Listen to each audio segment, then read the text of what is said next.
आज है 29 जनवरी। सुनते हैं आज की प्यारे बाबा के सतगुरुवार के दिन चले हुए साकार मधुर महावाक्य। बाबा आज कहते हैं, मीठे बच्चे अपने स्वीट बाप को याद करो तो तुम सतो प्रधान देवता बन जाएंगे। सारा मदार याद की यात्रा पर है। अपने स्वीट बाप को याद करो तो तुम सतो प्रधान देवता बन जाएंगे। और सारा मदार किस पर है? याद की यात्रा पर है।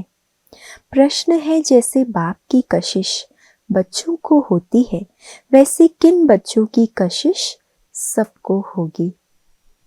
उत्तर, जो फूल बने हैं, पवित्र स्वच्छ बन गए, उनकी कशिश सबको होगी। जैसे छोटे बच्चे फूल होते हैं, उन्हें विकारों का पता भी नहीं, तो वह सबको कशिश करते हैं ना। ऐसे तुम बच्चे भी जब फूल अर्थात पवित्र बन जाएंगे तो सबको कशिश होगी। तुम्हारे में विकारों का कोई भी कांटा नहीं होना चाहिए। पवित्र फूल बन जाएंगे तो हम सबको आकर्षित करेंगे, रूहानी खुशबू फैलाएंगे। तो बाबा कह रहे हैं, तुम्हारे में विकारों का कोई भी कांटा अब नहीं होना चाहिए। ओम शांति। रूहानी बच्चे जानते हैं कि यह पुरुषोत्तम संगम युग है। अपना भविष्य का पुरुषोत्तम मुख देखते हो? पुरुषोत्तम चोला देखते हो? बाबा पूछ रहे हैं। भविष्य का पुरुषोत्तम मुख दिखाई देता है, पुरुषोत्तम चोला दिखता है। फील करते हो कि हम फिर नई दुनिया सतयुग में लक्ष्मी नारायण की वंशावली में जाएंगे, अर्थात सुखधाम में जाएंगे अथवा पुरुषोत्तम बनेंगे। बैठे बैठे ये विचार आते हैं। स्टूडेंट जो पढ़ते हैं तो जो दर्जा पढ़ते हैं वो जरूर बुद्धि में होगा ना। डॉक्टरी पढ़ रहे या इंजीनियरिंग पढ़ रहे हैं, वो तो स्टूडेंट जानता है मैं बैरिस्टर बनूंगा या फलाना बनूंगा। वैसे तुम भी जब यहाँ बैठते हो तो ये जानते हो कि हम विष्णु डिनाइस्टी में जाएंगे। विष्णु के दो रूप हैं, लक्ष्मी नारायण, देवी देवता। तुम्हारी बुद्धि अभी अलौकिक है ना, इस लौकिक दुनिया से बहुत ऊंची उपराम होकर अभी अलौकिक और दिव्य बन गई है। और कोई मनुष्य की बुद्धि में यह बातें रमण नहीं करती होंगी। तुम बच्चों की बुद्धि में ये सब बातें हैं। ये कोई कॉमन सत्संग नहीं है। यहाँ बैठे हो, समझते हो सत बाबा जिसको शिव कहा जाता है, उनके संग में बैठे हैं। शिव बाबा ही रचता है, वही रचना के आदि मध्य अंत को जानते हैं और ये नॉलेज देते हैं। जैसे कि कल की बात सुनाते हैं। यहाँ बैठे हो तो ये तो याद होगा ना कि हम आए हैं रिजुवनेट होने। बाबा के पास आए हैं रिजुवनेट होने, अर्थात ये शरीर बदल देवता शरीर लेने। आत्मा कहती है हमारा ये तमो प्रधान पुराना शरीर है, इसे बदलकर ऐसा लक्ष्मी नारायण बनने का है। एम ऑब्जेक्ट कितनी श्रेष्ठ है। पढ़ाने वाला टीचर जरूर पढ़ने वाले स्टूडेंट से होशियार होगा ना।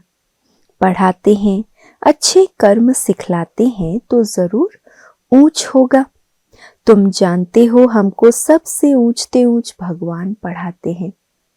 कभी भी विद्यार्थी से ऊंचा उसका शिक्षक होता है। तो बाबा कहते हैं, तुम सोचो तुम्हारा शिक्षक कौन बना है? स्वयं भगवान। भविष्य में हम सो देवता बनेंगे। हम जो पढ़ते हैं सो भविष्य नई दुनिया के लिए, और कोई को नई दुनिया का पता भी नहीं है। तुम्हारी बुद्धि में अब आता है कि ये लक्ष्मी नारायण नई दुनिया के मालिक थे, तो जरूर फिर रिपीट होगा। तो बाप समझाते हैं, तुमको पढ़ाकर मनुष्य से देवता बनाता हूँ। देवताओं में भी जरूर नंबरवार होंगे। दैवी राजधानी होती है ना, तुम्हारा सारा दिन यही ख्यालात चलता होगा कि हम आत्मा हैं। हमारी आत्मा जो बहुत पतित थी, सो अब पावन बनने के लिए पावन बाप को याद करती है। याद का अर्थ भी समझना है। आत्मा याद करती है अपने स्वीट बाप को। बाप खुद कहते हैं, बच्चे मुझे याद करने से तुम सतो प्रधान देवता बन जाएंगे। कल भी बाबा ने कहा ना, बाबा बाबा कहते रहो। ये बाबा अक्षर अति मीठा अति प्यारा है। तो सतो प्रधान देवता कब बनेंगे? जब स्वीट बाप को याद करेंगे। सारा मदार याद की यात्रा पर है। बाप जरूर पूछेंगे ना, बच्चे कितना समय याद करते हो? याद करने में ही माया की लड़ाई होती है। तुम खुद समझते हो ये यात्रा नहीं, परंतु जैसे कि लड़ाई है। इसमें विघ्न बहुत पड़ते हैं। याद की यात्रा में रहने में ही माया विघ्न डालती है, अर्थात याद भुला देती है। कहते भी हैं बाबा, हमको आपकी याद में रहने में माया के तूफान बहुत लगते हैं। नंबर 1 तूफान है देह अभिमान का। सबसे मुख्य और नंबर 1 तूफान कौन सा है? देह अभिमान का। फिर है काम, क्रोध, लोभ, मोह। आज काम का तूफान, कल क्रोध का तूफान, लोभ का तूफान आया। आज हमारी अवस्था अच्छी रही, कोई भी तूफान नहीं आया। किसी दिन तूफानों में ही घिरे रहते हैं। कभी कभी अवस्था बहुत अच्छी हो जाती है। तो ये होता रहता है। याद की यात्रा में सारा दिन रहे। आज बड़ी खुशी थी। बाबा को बहुत याद किया। आत्मा अपने आप से बातें करती है ना, आज की अवस्था मेरी कैसी रही। याद में प्रेम के आंसू बहते रहते हैं। बाप की याद में रहने से तुम मीठे बन जाएंगे। तुम बच्चे ये भी समझते हो, हम माया से हार खाते खाते कहाँ तक आकर पहुंचे हैं। कहाँ संपूर्ण सर्वगुण संपन्न देवता थे, संपूर्ण सतो प्रधान थे, और अभी देखो कहाँ आ गए। बच्चे हिसाब निकालते हैं, कल्प में कितने मास कितने दिन हैं। बुद्धि में आता है ना, अगर कोई कहे लाखों वर्ष आयु है तो फिर कोई हिसाब थोड़ी कर सके। बाप समझाते हैं, ये सृष्टि का चक्र फिरता रहता है। इस सारे चक्र में हम कितने जन्म लेते हैं, कैसे डिनाइस्टी में जाते हैं, ये तो जानते हो ना। ये है बिल्कुल नई बातें, नई नॉलेज है नई दुनिया के लिए। नई दुनिया स्वर्ग को कहा जाता है। तुम कहेंगे हम अभी मनुष्य हैं, देवता बन रहे हैं। देवता पद है ऊंच। तुम बच्चे जानते हो, हम सबसे न्यारी नॉलेज ले रहे हैं। देवता से ऊंची डिग्री इस दुनिया में कोई भी नहीं, तो सबसे जास्ती ऊंच पद के लिए हम पढ़ रहे हैं। हमको पढ़ाने वाला बिल्कुल न्यारा विचित्र है। उनको ये साकार चित्र नहीं है, वो है ही निराकार। तो ड्रामा में देखो कैसा अच्छा पार्ट रखा हुआ है। बाप पढ़ाए कैसे, तो खुद बतलाते हैं कि मैं फलाने तन में आता हूँ। किस तन में आता हूँ वो भी बताते हैं। मनुष्य मूंझते हैं, क्या एक ही तन में आएगा? परंतु ये तो ड्रामा है ना, इसमें चेंज हो नहीं सकती। ये बातें तुम ही सुनते हो और धारण करते हो और सुनाते हो। कैसे हमको शिव बाबा पढ़ाते हैं, हम फिर और आत्माओं को पढ़ाते हैं। पढ़ती आत्मा है, आत्मा ही सीखती और सिखलाती है। आत्मा मोस्ट वैल्यूबल है। आत्मा अविनाशी अमर है, सिर्फ शरीर खत्म होता है। हम आत्माएं अपने परमपिता परमात्मा से नॉलेज ले रही हैं। रचयिता और रचना के आदि मध्य अंत 84 जन्मों की नॉलेज ले रहे हैं। आत्मा किससे नॉलेज ले रही है? एक तो अपने पिता परमात्मा से, और नॉलेज क्या ले रही है? रचयिता और रचना के आदि मध्य अंत 84 जन्मों की नॉलेज ले रही है। नॉलेज कौन लेते हैं? आत्मा। आत्मा अविनाशी है। मोह भी रखना चाहिए अविनाशी चीज में, ना कि विनाशी चीज में। तो हमारा मोह किस में होना चाहिए? जो अविनाशी आत्मा है उसमें मोह रखना है। इतना समय तुम विनाशी शरीर में मोह रखते आए हो। अभी समझते हो हम आत्मा हैं, शरीर का भान छोड़ना है। कोई कोई बच्चे लिखते भी हैं, मुझ आत्मा ने यह काम किया, मुझ आत्मा ने आज ये भाषण किया, मुझ आत्मा ने आज बाबा को बहुत याद किया। आत्मा का अभ्यास बार बार करते हैं बच्चे। वो है सुप्रीम आत्मा, नॉलेजफुल। तुम बच्चों को कितनी नॉलेज देते हैं? मूल वतन सूक्ष्म वतन को तुम जानते हो। मनुष्यों की बुद्धि में तो कुछ भी नहीं है। तुम्हारी बुद्धि में है कि रचता कौन है। इस मनुष्य सृष्टि का क्रिएटर गाया जाता है तो जरूर कर्तव्य में आते हैं। तुम जानते हो और कोई मनुष्य नहीं जिसको आत्मा और परमात्मा बाप याद हो। बाप ही नॉलेज देते हैं कि अपने को आत्मा समझो। तुम अपने को शरीर समझ उल्टा लटक पड़े हो। उल्टा लटक गए माना गलत स्मृतियों में फंस गए ना।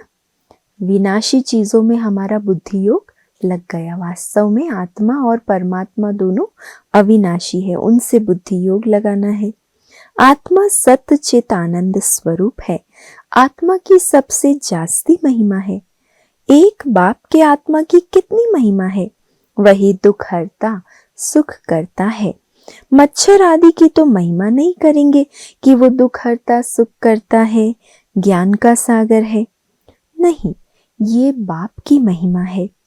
तुम भी हर एक खुद दुख हरता सुख करता हो क्योंकि उस बाप के बच्चे हो ना। तो बाप समान हम बच्चों का भी कर्तव्य क्या है? सबको ये ज्ञान देकर सुखी बनाना, सबके दुख दूर करना। तो इसलिए बाबा कहते तुम भी दुख हरता सुख करता हो क्योंकि उस बाप के बच्चे हो ना जो सबका दुख हर कर और सुख देते हैं। सो भी आधा कल्प के लिए। ये नॉलेज और कोई में है नहीं। नॉलेजफुल एक ही बाप है, हमारे में नो नॉलेज। अगर कोई नॉलेज है भी, ज्ञान है भी, तो किससे लिया है? बाबा से लिया है ना। तो बाबा का ज्ञान है, वो हमारे में नहीं है। एक बाप को ही नहीं जानते तो बाकी फिर क्या नॉलेज होगी? अभी तुम फील करते हो हम पहले नॉलेज लेते थे, कुछ भी नहीं जानते थे। बेबी में नॉलेज नहीं होती है और कोई अवगुण भी नहीं होता है, इसलिए उनको महात्मा कहा जाता है क्योंकि पवित्र है।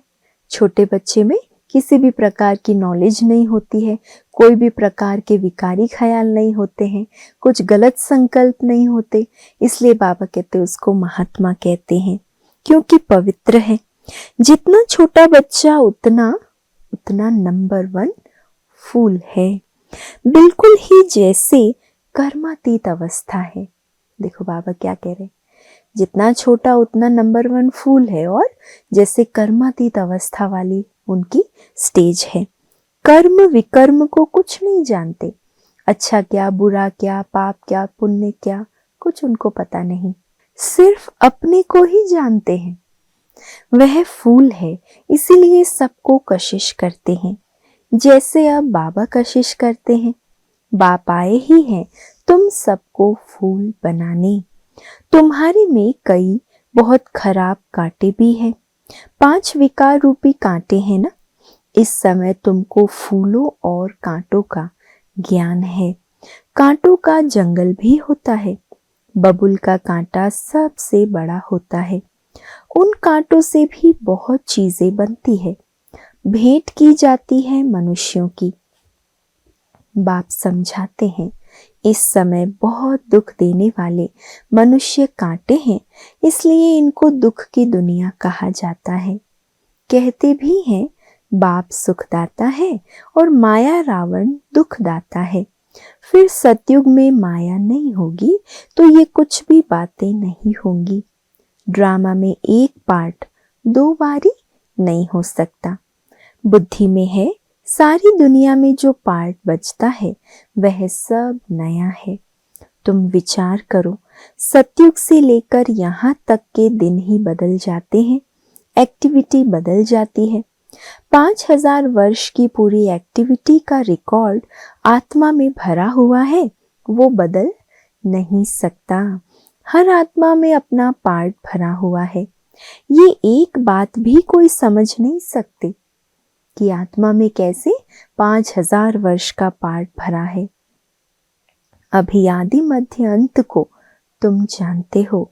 ये स्कूल है ना, सृष्टि के आदि मध्य अंत को जानना है और फिर बाप को याद कर पवित्र बनने की पढ़ाई है।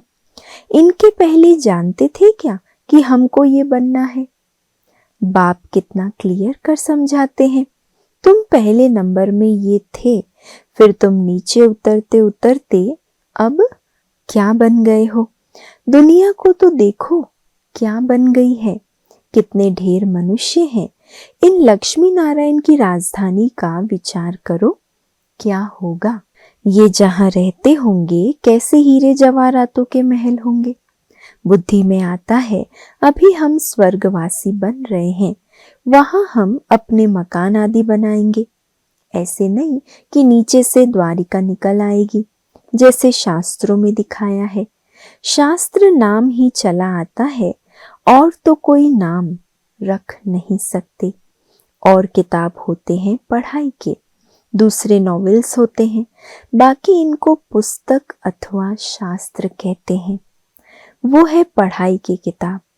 शास्त्र पढ़ने वालों को भक्त कहा जाता है। भक्ति और ज्ञान 2 चीजें हैं। अब वैराग्य किसका, भक्ति का या ज्ञान का? जरूर कहेंगे भक्ति का वैराग्य। अब तुमको ज्ञान मिल रहा है जिससे तुम इतना ऊंच बनते हो। अब बाप तुमको सुखदाई बनाते हैं। सुखधाम को ही स्वर्ग कहा जाता है। सुखधाम में तुम चलने वाले हो तो तुमको ही पढ़ाते हैं। ये ज्ञान भी तुम्हारी आत्मा लेती है। आत्मा का कोई धर्म नहीं, वो तो आत्मा है।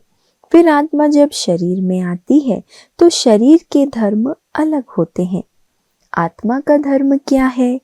एक तो आत्मा बिंदु मिसल है और शांत स्वरूप है। शांति धाम मुक्ति धाम में रहती है। अब बाप समझाते हैं सब बच्चों का हक है। बहुत बच्चे हैं जो और धर्मों में कन्वर्ट हो गए हैं। वे फिर निकलकर अपने असली धर्म में आ जाएंगे।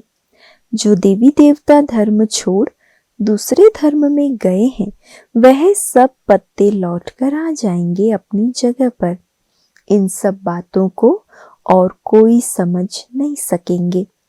पहले पहले तो बाप का परिचय देना है। इनमें ही सब मूंझ पड़े हैं। भगवान कौन है ये नहीं जानने के कारण सब मूंझ गए हैं। तुम बच्चे जानते हो अभी हमको कौन पढ़ाते हैं? बाप पढ़ाते हैं। श्री कृष्ण तो देहधारी है। इनको ब्रह्मा बाबा को दादा कहेंगे। सब भाई भाई है ना, फिर है मर्तबे के ऊपर। ये भाई का शरीर है, ये बहन का शरीर है, ये भी अब तुम जानते हो। आत्मा तो एक छोटा सा सितारा है ना? आत्मा क्या है? एक सूक्ष्म सितारा। इतनी सब नॉलेज छोटे सितारे में है। सितारा शरीर के सिवाय बात भी नहीं कर सकता। सितारे को पार्ट बजाने के लिए अंग भी चाहिए। सितारों की दुनिया ही अलग है। फिर यहाँ आकर आत्मा शरीर धारण करती है। वो है आत्माओं का घर। आत्मा छोटी बिंदी है, शरीर बड़ी चीज है। तो उनको कितना याद करते हैं? अभी तुमको याद करना है एक परमपिता परमात्मा को। यही सत्य है। जबकि आत्माओं और परमात्मा का मेला होता है। गायन भी है, आत्माएं परमात्मा अलग रहे बहुकाल। हम बाबा से अलग हुए हैं ना, याद आता है कितना समय अलग हुए। बाप जो कल्प कल्प सुनाते आए हैं वही आकर सुनाते हैं, इसमें जरा भी फर्क नहीं हो सकता। सेकंड बाय सेकंड जो एक्ट चलती है वो नहीं है। वो सेकंड पास होता है, एक सेकंड पास होता है, मिनट पास होता है, उनको जैसे छोड़ते जाते हैं, पास होता जाता है, ताकि कहेंगे इतने वर्ष, इतने दिन, मिनट, इतने सेकंड पास कर आए हैं। पूरा 5000 वर्ष होगा, फिर एक नंबर से शुरू होगा। एक्यूरेट हिसाब है ना, मिनट सेकंड सब नोट करते हैं। अभी तुमसे कोई पूछे इसने कब जन्म लिया था, तुम गिनती कर बताते हो। श्री कृष्ण ने पहले नंबर में जन्म लिया है। शिव का तो मिनट सेकंड कुछ भी निकाल नहीं सकते हो। बाबा कब आया वो एक्यूरेट निकाल नहीं सकेंगे। श्री कृष्ण की तिथि तारीख पूरा लिखा हुआ है। मनुष्यों की घड़ी में फर्क पड़ सकता है मिनट सेकंड का, शिव बाबा के अवतरण में बिल्कुल फर्क नहीं पड़ सकता। पता भी नहीं पड़ता कि कब आया, ऐसे भी नहीं साक्षात्कार हुआ तब आया, नहीं, अंदाज से कह देते हैं, बाकी ऐसे नहीं उस समय प्रवेश हुआ। साक्षात्कार हुआ कि हम फलाना बनेंगे, है ना। बाबा कहते कि साक्षात्कार हुआ ब्रह्मा बाबा को, लेकिन उसका कोई एक्यूरेट हिसाब नहीं है। अच्छा मीठे मीठे सिके लधे बच्चों प्रति मात पिता बाप दादा का याद प्यार और गुड मॉर्निंग। रूहानी बाप के रूहानी बच्चों को नमस्ते, और हम सब रूहानी बच्चों की रूहानी मात पिता बाप दादा को याद प्यार, गुड मॉर्निंग और नमस्ते। शुक्रिया बाबा, शुक्रिया। धारणा के लिए आज का मुख्य सार है, पहला, सुख धाम में चलने के लिए सुखदाई बनना है, सबके दुख हर कर सुख देना है, कभी भी दुखदाई कांटा नहीं बनना है। सबके दुख हरने हैं, दुखदाई कांटा नहीं बनना है। दूसरा है, इस विनाशी शरीर में आत्मा ही मोस्ट वैल्यूबल है, वही अमर अविनाशी है, इसीलिए अविनाशी चीज से प्यार रखना है, देह का भान मिटा देना है। आज का वरदान, अपने अनादि आदि स्वरूप की स्मृति से निर्बंधन बनने और बनाने वाले मरजीवा भव। अपने अनादि आदि स्वरूप की स्मृति से निर्बंधन बनने और बनाने वाले मरजीवा भव।